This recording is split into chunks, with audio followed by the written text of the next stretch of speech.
When you think of Italy, you might picture pasta, rolling hills, or old cities. But Italy is a living, breathing work of art.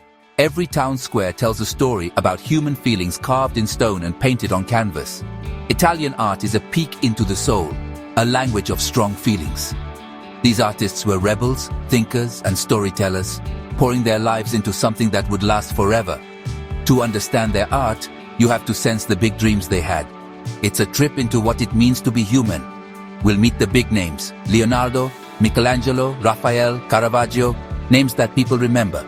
But we'll see them as men who loved, fought, doubted, and dreamed. All of this shaped their best works. The Italian spirit flows through artists like Artemisia Gentileschi, who turned bad experiences into strength. Through all of them, art is not just what you see, but what you feel. It's about sharing a piece of yourself, hoping someone, somewhere will understand. It's a big meal of feelings, a taste of what it means to be alive. Leonardo da Vinci, the ultimate Renaissance man. But before he became famous, he was a curious, lonely boy from Vinci, an outsider from the start. Because he wasn't allowed into his father's world, Leonardo's feeling of not belonging allowed him to see things differently. He was always wanting to know more. He didn't just paint rivers. He studied how water moved, how light danced, how life worked. His notebooks were full of drawings, flying machines, body parts, swirling water, delicate flowers. For Leonardo, art and science went together. He wanted to understand life from the inside out. That's why the Mona Lisa's smile is so mysterious. It's what happens when you spend your life studying feelings and how bodies work. Even though he was famous, Leonardo was always moving, going from city to city, always trying to understand things. He started many projects, but finished few, his mind jumping ahead to new ideas. His reputation for not finishing things showed that his mind was too big for one lifetime. In works like Saint Jerome in the Wilderness, you can feel his loneliness and struggle.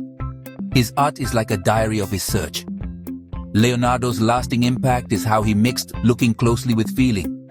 He taught us that to show life, you must first understand it. His art wasn't just about being pretty, it was about truth. Every brushstroke was a question, every painting a search for meaning. Leonardo wasn't just painting the world, he was trying to figure out its secrets. And by doing so, he changed art and how we see ourselves forever. If Leonardo was the brain, Michelangelo was the soul, fiery, in pain, and driven by his beliefs. Raised among people who cut stone, he believed his talent came from God, and every sculpture was a fight to free the divine from stone. Art for Michelangelo was both great pain and great joy, a physical and spiritual struggle. His David isn't a winning hero, but a young man before the fight, tense and full of inner conflict. Michelangelo's battles weren't just with marble, they were with rivals, popes, and his own big goals. Forced to paint the Sistine Chapel ceiling, he poured his pain and wonder into every figure, turning the Bible into a diary of his soul. The twisted bodies, the spark of life between God and Adam. These are Michelangelo's struggles that you can see. Even when he was old, he carved until his last days, his final Pietà hauntingly unfinished, more spirit than flesh. By the end, he wasn't trying to be perfect. He was carving pure feeling, the soul's freedom from the body. Michelangelo's life was a constant battle to make the divine visible on earth.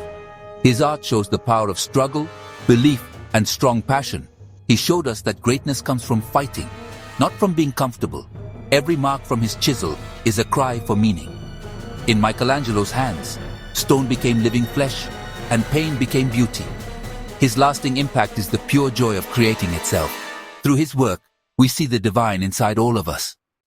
Early 1500s, Florence was buzzing, a city of big dreams, smart people, and competition. At its center, Leonardo and Michelangelo, two huge talents whose differences led to a famous rivalry. Leonardo, fancy and thoughtful; Michelangelo, full of feeling and intense, like oil and water. The city leaders set up the ultimate challenge. Both artists were asked to paint battle scenes on opposite walls of the Palazzo Vecchio.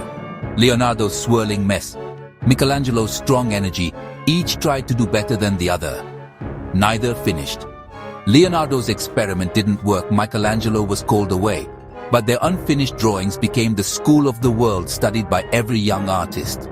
Their rivalry pushed the limits of art, causing a burst of creativity across Florence. Competition was what drove the Renaissance. Artists learned, borrowed, and inspired each other. The tension between Leonardo and Michelangelo showed the restless, brilliant spirit of that time. Even when they failed, they changed art forever. Their rivalry reminds us, greatness is made when there's a lot of competition. Florence became a place where brilliant minds grew, and the world has never been the same. While Leonardo and Michelangelo battled, Raphael Sanzio brought peace. If Michelangelo was fire and Leonardo was air, Raphael was water, graceful, calm, loved by everyone. He mixed the best of both, creating a style that was perfectly balanced and beautifully calm. Raphael's paintings of Mary and baby Jesus show a gentle human side, holy yet easy to relate to. In the Sistine Madonna, the Virgin and Child look royal and personal, inviting us into their world. Raphael made the holy feel human, and the human feel holy. In Rome, he became the Pope's favorite, painting the Raphael rooms and his best work, the School of Athens. That painting is a picture of peace. Great thinkers gathered together calmly, celebrating knowledge and clear thinking. Raphael's life was short. He died at 37, and all of Rome was sad. His last painting, The Transfiguration, shows both chaos and rising above it, a world of suffering and a promise of hope. Raphael's lasting impact is a vision of grace that calms the soul. He showed us that beauty can lead to peace. In his art, we find a world where everything is in balance, and that peace still calls to us today. 100 years after the Renaissance, Caravaggio broke all the old rules. He was a fighter, a person on the run, and a genius painting life as it was raw, rough, real. Caravaggio used ordinary people as saints, bringing holy things down to earth. His style, tenebrism, used strong contrasts of light and shadow, making things dramatic and right there in front of you. In The Calling of St. Matthew, a single ray of light turns a messy room into a stage for something holy. Caravaggio's miracles happen in dirty places, not in the clouds. His art is a mix of grace and darkness, beauty and harshness. His life was as wild as his paintings, always running away, dying young and alone. Yet his influence was quick, and huge artists across Europe tried to capture his raw power. Caravaggio painted saints as sinners and sinners as saints, understanding that people are both. He pulled art down from the heavens and threw it onto the streets.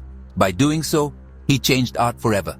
His lasting impact is the truth of what it means to be human, messy, bright, unforgettable. Caravaggio showed us the divine in the dark corners. In a world run by men, Artemisia Gentileschi fought her way to the top. After surviving a terrible experience and a public trial, she poured her pain into strong, proudly female art. Her Judith isn't unsure.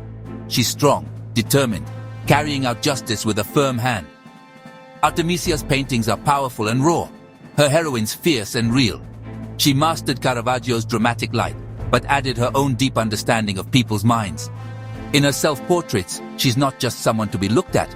She's the one creating, in charge. Artemisia broke barriers, becoming the first woman in Florence's Academy of the Arts. She worked for kings, went against what people expected, and refused to let her past define her. Forgotten for hundreds of years, she's now celebrated as a master of the Baroque style. Artemisia's lasting impact is proof that art can turn pain into power. She is not just a great female artist, she is a great artist, plain and simple. The spirit of Italian art traveled to Paris, where Amedeo Modigliani found his voice. Born in Livorno, often sick, he brought the grace of the Renaissance into the modern world. Modigliani's portraits, long, soulful, with haunting eyes, are like deep thoughts about the human spirit. His life in Montparnasse was famous, full of passion, poor and messy. Underneath it all, he was a poet with a paintbrush, showing the inner lives of his friends and lovers.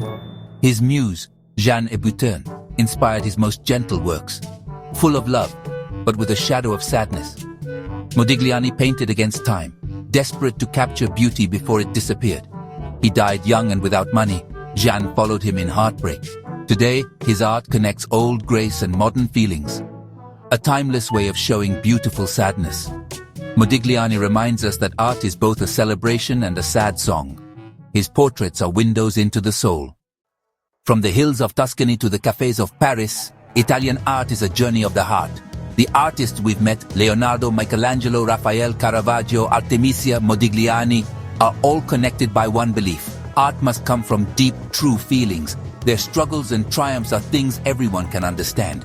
Curiosity, belief, peace, fighting against the rules, anger and longing.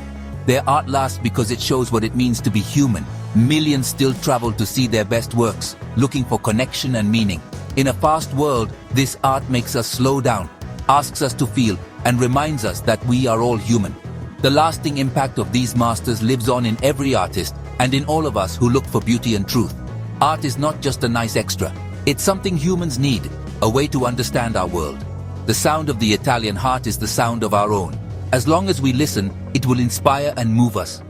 The story of Italian art is the story of all of us.